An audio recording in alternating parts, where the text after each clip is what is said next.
प्रिय छात्रों, एक प्रयास चैनल पे आप सबका एक बार फिर से स्वागत है। आज मैं आप सबके लिए अक्टूबर महीने का प्रतियोगिता दर्पण से संबंधित जितने भी राष्ट्रीय एवं अंतर्राष्ट्रीय महत्वपूर्ण घटनाक्रम हैं, उन सबके महत्वपूर्ण तथ्यों को लेकर के आप सबके लिए आया हूँ। उम्मीद है आगामी परीक्षाओं में आप इससे लाभान्वित होंगे, और अगर आपको इसका लाभ मिले, वीडियो अच्छा लगे तो अपने दोस्तों के बीच में ज़्यादा से ज़्यादा शेयर करें, ताकि वीडियो बनाने का उद्देश्य पूरा हो सके और ज़्यादा से ज़्यादा छात्र भी लाभान्वित हो सके।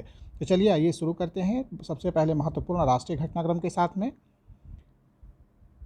तो अगर इस महीने के अक्टूबर 2021 के हिसाब से अगर बात किया जाए, प्रतियोगिता दर्पण के हिसाब से, तो जो कुछ महत्वपूर्ण तथ्य हैं वो कुछ इस प्रकार हैं।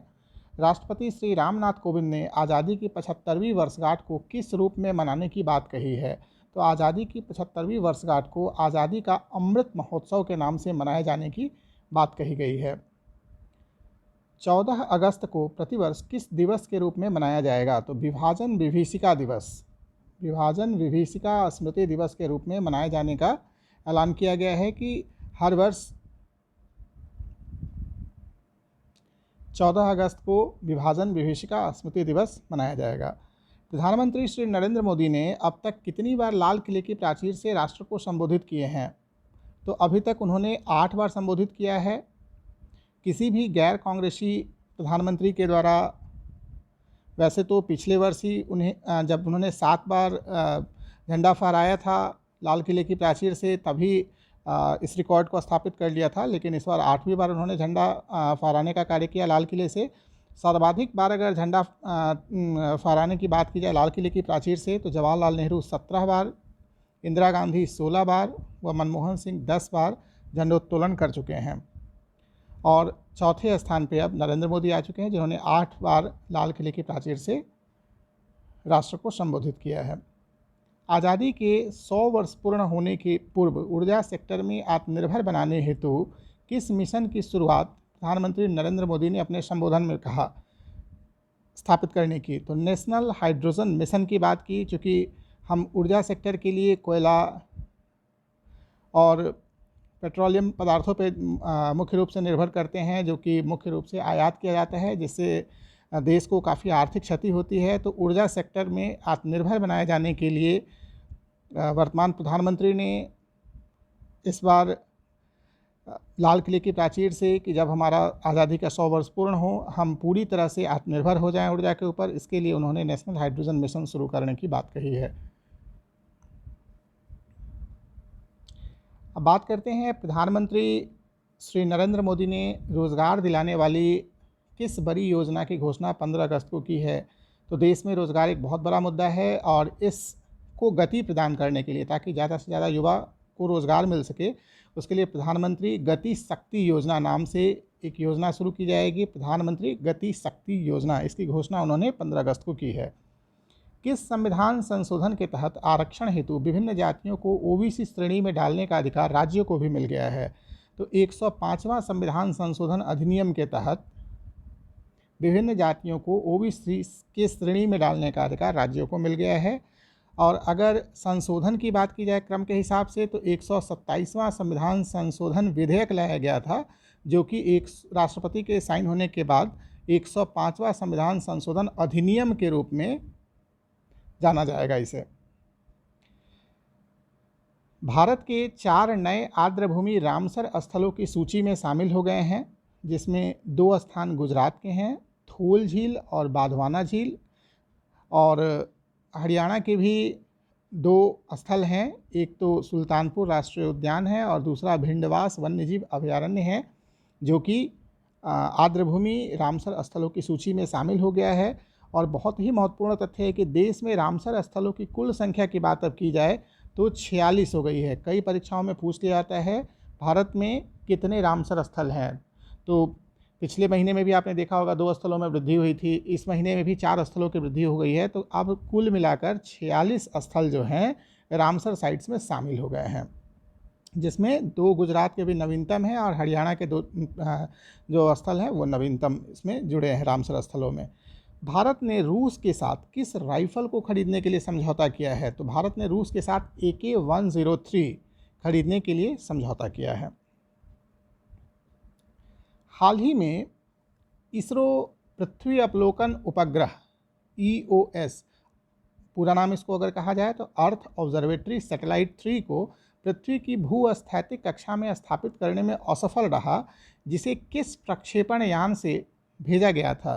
तो जो प्रक्षेपण यान इसमें इस्तेमाल हुआ था उसका नाम था GSLV F10। देश में सिंगल यूज़ प्लास्टिक के उत्पादन, भंडारण व इस्तेमाल पर कब से पूर्ण प्रतिबंध लागू होगा? तो 1 जुलाई 2022 से यह पूर्ण प्रतिबंध लागू हो जाएगा। वैसे सारे प्लास्टिक के सामान जिसका इस्तेमाल सिर्फ एक बार किया जाता है और उसे फेंक दिया जाता है, जो कि प्रदूषण का एक मुख्य कारक बनते हैं, तो सरकार ने इस दिशा में प्रदूषण को कम करने की दिशा में आगे बढ़ते हुए सिंगल यूज़ प्लास्टिक के उत्पादन, भंडारण व इस्तेमाल पर पूर्ण प्रतिबंध 1 जुलाई 2022 से लगाने का फैसला लिया है। प्रधानमंत्री की आर्थिक सलाहकार परिषद की रिपोर्ट के अनुसार देश में बुजुर्गों के जीवन को बेहतर गुणवत्ता के मामले में अग्रणी राज्य कौन है? तो हमारे देश में युवाओं के साथ साथ बुजुर्गों की भी जनसंख्या काफ़ी ज़्यादा है, तो उन्हें बेहतर जीवन जीने का जो सबसे ज़्यादा राज्यों में जहाँ पे उनकी स्थिति बेहतर है बुज़ुर्गों की, वो राज्य हैं बड़े राज्यों की जहाँ की आबादी 50 लाख से ज़्यादा है। अगर उनकी बात की जाए तो राजस्थान है। अगर 50 लाख से कम आबादी वाले बात की जाए राज्यों की तो वो हिमाचल प्रदेश है। पूर्वोत्तर की बात की जाए तो मिज़ोरम है। और अगर केंद्र शासित प्रदेशों की बात की जाए तो चंडीगढ़। ये अपने अलग अलग श्रेणियों में ये 4 स्थान जो हैं अव्वल हैं, टॉप 1 पे हैं। तो इस तरह से राष्ट्रीय घटनाक्रम से जुड़े जितने भी महत्वपूर्ण तथ्य थे अक्टूबर 2021 के प्रतियोगिता द्रवण के हिसाब से मैंने आप सबके साथ डिस्कस किया। अब हम आप सबके साथ जो महत्वपूर्ण अंतर्राष्ट्रीय घटनाक्रम है उनको भी चर्चा कर लेते हैं। तो अभी काफ़ी चर्चा में है अफ़गानिस्तान में जो तालिबान का शासन स्थापित हुआ, वो काफ़ी चर्चा में है। तो उनसे रिलेटेड जो महत्वपूर्ण अंतर्राष्ट्रीय घटनाक्रम है और बाकी जो भी विभिन्न संगठनों की बैठकें वगैरह हुई हैं वो इसमें अभी देखेंगे। तो अमेरिका तथा उसके सहयोगी देश अफ़गानिस्तान की धरती से कब विदाई लिए? तो अभी अफ़गानिस्तान की धरती पे अमेरिकी सेनाओं का शासन था और वो अफ़गानिस्तान में लोकतंत्र स्थापित करने के लिए वहाँ के सैनिकों को ट्रेन भी कर रहे थे। लेकिन अमेरिका और उसके सहयोगी देशों ने अफ़गानिस्तान की धरती से अपने आप को वापस अपने देश जाने का फ़ैसला लिया। तो उसकी वजह से उन्होंने अफ़गानिस्तान की धरती से विदा कब हुए? तो फाइनली वो 31 अगस्त 2021 को पूर्ण रूप से विदा हो गए अफ़गानिस्तान की धरती से। तालिबान ने काबुल में राष्ट्रपति भवन पर किस दिन नियंत्रण किया? तो 15 अगस्त 2021 को तालिबान ने काबुल में राष्ट्रपति भवन पर नियंत्रण स्थापित कर दिया। अफ़गानिस्तान में पूर्व में भी तालिबान का शासन था, जो कि कब से कब तक था? तो 1996 से लेकर 2001 तक, ये 5 वर्षों तक अफ़गानिस्तान पे तालिबान का शासन था। अफ़गानिस्तान से भारत ने अपने राजनयिक एवं नागरिकों को निकालने हेतु कौन सा मिशन चलाया? तो बहुत ही महत्वपूर्ण मिशन भारत सरकार ने चलाया था और यहाँ के आर्मी ने ऑपरेशन देवी शक्ति। ऑपरेशन देवी शक्ति, तो अगर क्वेश्चन पूछा सकता है कि ऑपरेशन देवी शक्ति क्या है, तो अफ़गानिस्तान से भारत ने अपने राजनयिक व नागरिकों को और कुछ अफ़गानियों को भी वहाँ से सुरक्षित निकालने का जो मिशन चलाया वही कहा जाता है ऑपरेशन देवी शक्ति। अब बात कर लेते हैं कुछ चर्चाएं भारत और अफ़गानिस्तान के संबंध के बारे में। तो अभी जो स्थिति है उसमें भारत के अफ़गानिस्तान के साथ जो संबंध है, अब तो चूँकि वहाँ तालिबान का शासन स्थापित हो गया है तो काफ़ी विकट स्थिति में अभी संबंध पहुँच चुका है। लेकिन भारत ने अफ़गानिस्तान में लोकतंत्र स्थापित करने के लिए अपना अभूतपूर्व योगदान दिया है। तो भारत द्वारा पिछले 2 दशकों में, जैसा कि आपने भी देखा कि 2001 में तालिबान का शासन वहाँ से ख़त्म हो गया था अमेरिकी सेना के आने के बाद, तो भारत द्वारा पिछले 2 दशकों मतलब 20 वर्षों में $3 अरब से अधिक की राशि अफ़गानिस्तान के विकास, मतलब किस सेक्टर में विकास किया उन्होंने? तो सामरिक सेक्टर में, विद्युत के क्षेत्र में, स्वास्थ्य के क्षेत्र में और परिवहन के क्षेत्र पर खर्च किया गया। मतलब भारत सरकार ने वहाँ हॉस्पिटल्स बनवाए, सड़कें बनवाई, इलेक्ट्रिसिटी के लिए सहयोग दिया, पावर स्टेशन इस्टेब्लिश करने का काम किया। साथ में रक्षा क्षेत्र में, चाहे इंफ्रास्ट्रक्चर के सेक्टर में, हर सेक्टर में भारत ने उनकी मदद की। जैसे जो कुछ महत्वपूर्ण पहले भारत सरकार द्वारा की गई थी वो कुछ इस प्रकार हैं। सलमा बांध काफ़ी चर्चा में भी रहा है। हेरात में 42 मेगावाट कैपेसिटी का यह बांध बनाया गया था। संसद भवन, जो कि हाल ही में इसका उद्घाटन भी हुआ था, काबुल में इसका निर्माण हुआ था। स्टोर पैलेस का नवीकरण काबुल में निर्माण में भारत ने इसका सहयोग दिया था। जरांग डेलाराम राजमार्ग अफगानिस्तान ईरान सीमा को जोड़ने हेतु 218 किलोमीटर लंबा राजमार्ग का निर्माण भी भारत द्वारा कराया जा रहा था, जिसका नाम क्या था? जरांग डेलामार्ग राजमार्ग। तो इस तरह से भारत ने अफगानिस्तान के साथ मधुर संबंध बनाए रखने के लिए बहुत सारे कार्य किए वहाँ के लोगों के लिए। अब देखना है आने वाले भविष्य में भारत और तालिबान के बीच कैसे संबंध बनते हैं। अब चर्चा कर लेते हैं आसियान के रीजनल फोरम की 28वीं बैठक 6 अगस्त 2021 को किसकी अध्यक्षता में हुई? तो ब्रुनोई की अध्यक्षता में हुई। भारत के प्रतिनिधिमंडल का नेतृत्व राजकुमार रंजन सिंह ने किया। जलवायु परिवर्तन से संबंधित IPCC वर्किंग ग्रुप की 6ठी असेसमेंट रिपोर्ट का क्या नाम है? Climate change 2021 the physical science basis. IPCC का पूरा नाम क्या है? Inter governmental panel on climate change, जिसमें कि कुल वर्तमान में 195 सदस्य देश हैं। SCO जिसका पूरा नाम क्या है? संघाई सहयोग संगठन के कृषि मंत्रियों की बैठक किस देश की मेज़बानी में संपन्न हुई? तो ताजिकिस्तान की मेज़बानी में कृषि मंत्रियों की बैठक संपन्न हुई, जिसमें भारत के प्रतिनिधिमंडल का नेतृत्व कृषि मंत्री श्री नरेंद्र सिंह तोमर ने किया।